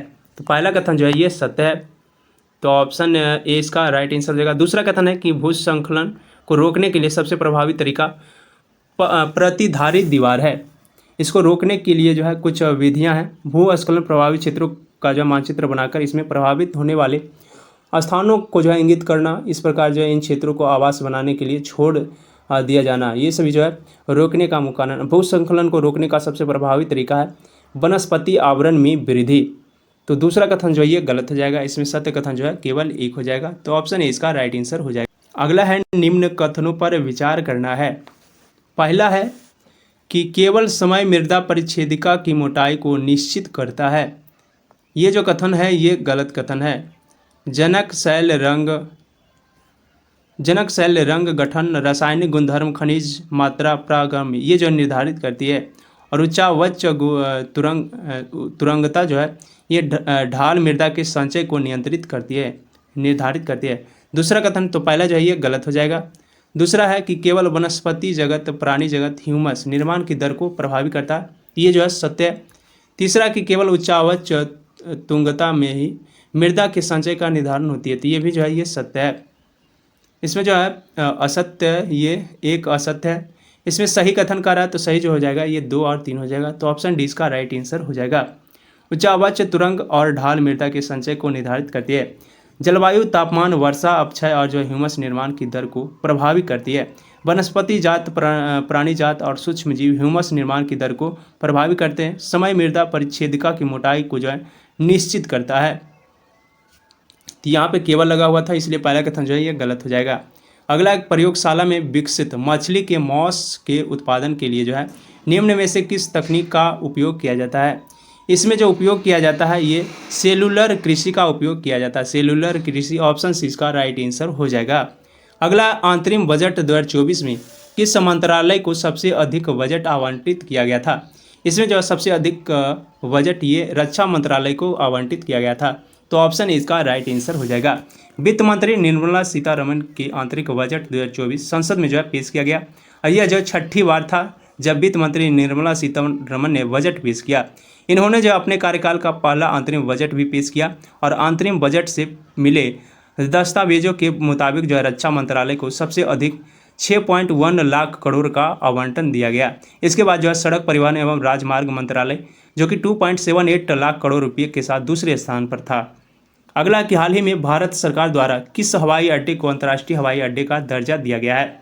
ये जो दर्जा दिया गया है ये सूरत हवाई अड्डे को दिया गया है, तो ऑप्शन सी इसका राइट आंसर हो जाएगा, सूरत अंतर्राष्ट्रीय हवाई अड्डा जो कि गुजरात में स्थित है।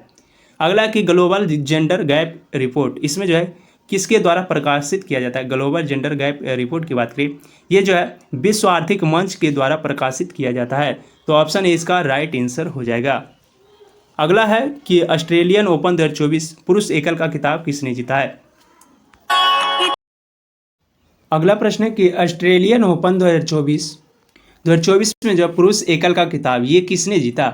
ये जो जेनिक सिनर के द्वारा जीता गया, और ये जो फाइनल में डेनियल मेदवेदेव को हराए थे। अगला है कि चिनाब नदी के संबंध में निम्न कथनों पर विचार करना है। चिनाब नदी ये जो काराकोरम रेंज से निकलती है, ये जो काराकोरम रेंज से नहीं निकलती है, बल्कि यह जो है हिमालय में चंद्र और भाग नदियों के संगम से उत्पन्न होती है, तो पहला कथन जो है ये गलत हो जाएगा।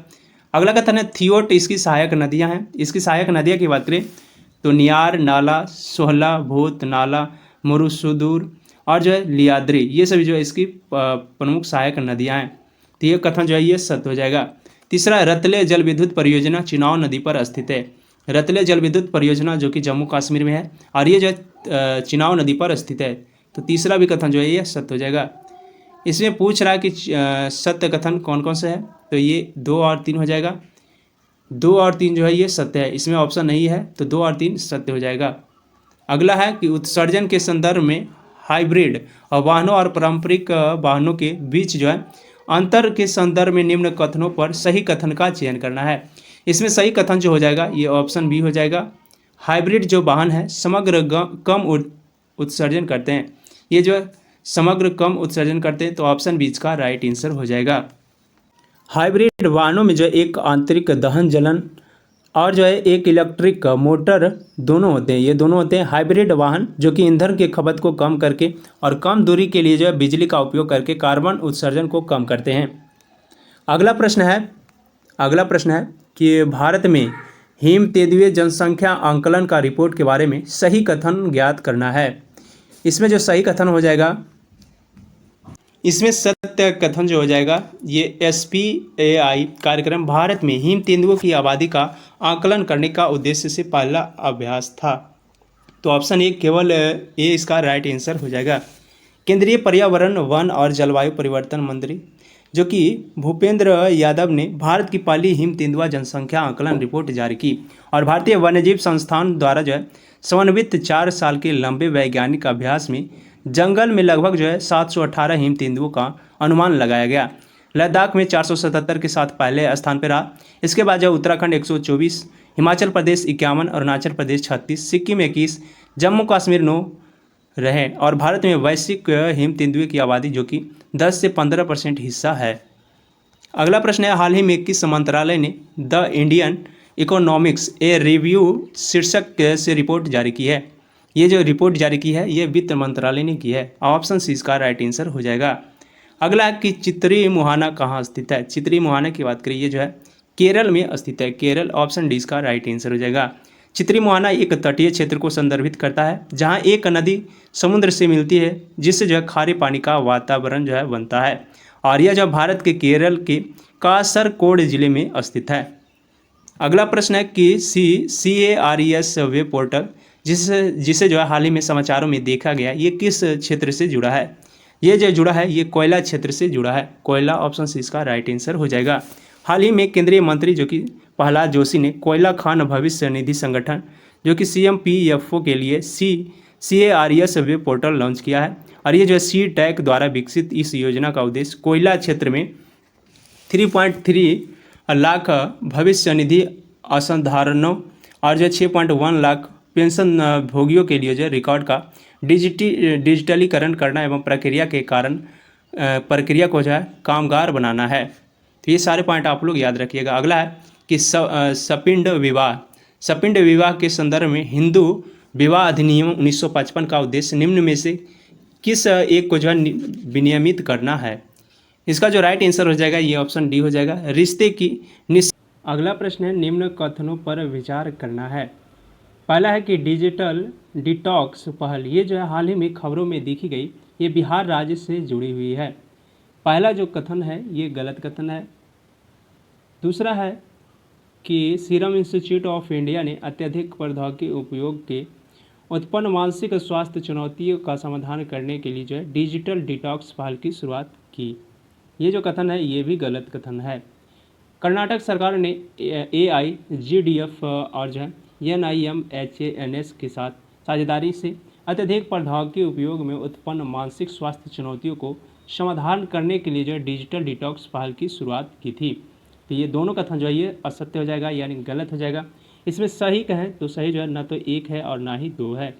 अगला, हाल ही में भारतीय सेलिब्रिटी को संयुक्त अरब अमीरात का गोल्डन वीज़ा प्रदान किया गया है। ये किसे किया गया है? गोल्डन वीज़ा जो कि संयुक्त राज्य अमीरात के द्वारा प्रदान किया गया है हाल ही में, ये जो है आनंद कुमार को किया गया है। आनंद कुमार, ऑप्शन ए इसका राइट आंसर हो जाएगा।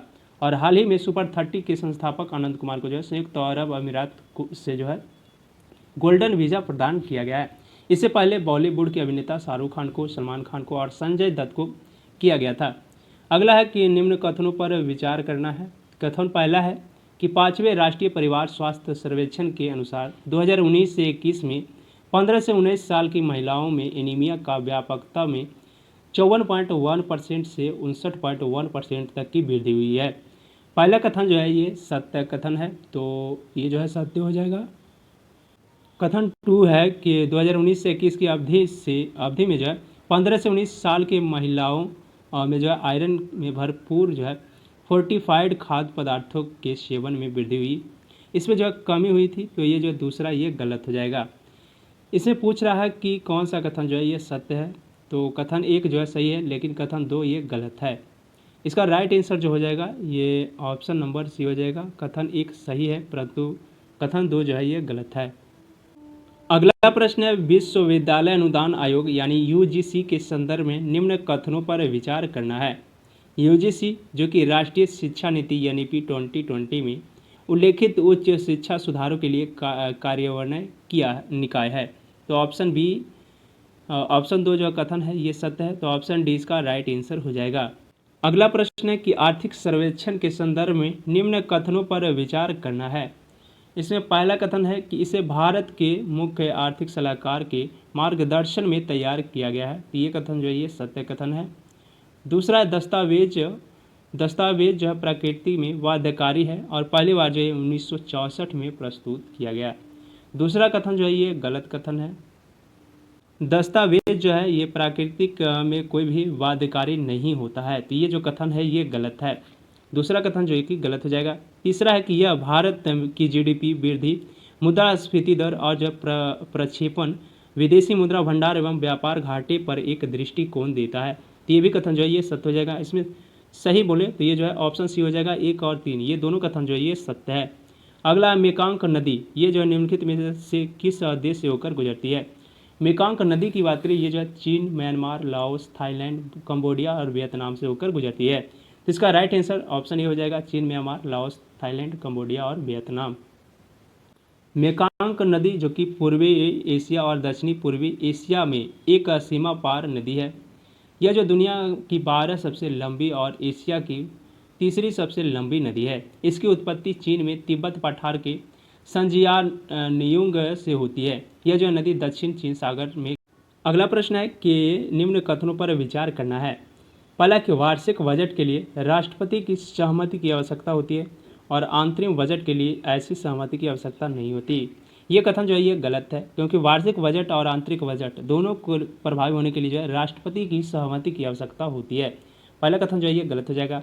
अंतरिम बजट के लिए संसद के दोनों सदनों की मंजूरी की आवश्यकता होती है, जबकि जो है वार्षिक बजट के लिए केवल लोकसभा की मंजूरी की आवश्यकता होती है। ये भी कथन जो है ये गलत कथन है, क्योंकि जो है अंतरिम बजट और वार्षिक बजट दोनों को जो है संसद के दोनों सदनों की अनुमति की आवश्यकता होती है। तो दूसरा कथन भी जो है ये गलत हो जाएगा। अगला कि अंतरिम बजट दीर्घकालीन आर्थिक नीतियों और सुधारों की रूपरेखा तैयार करती है।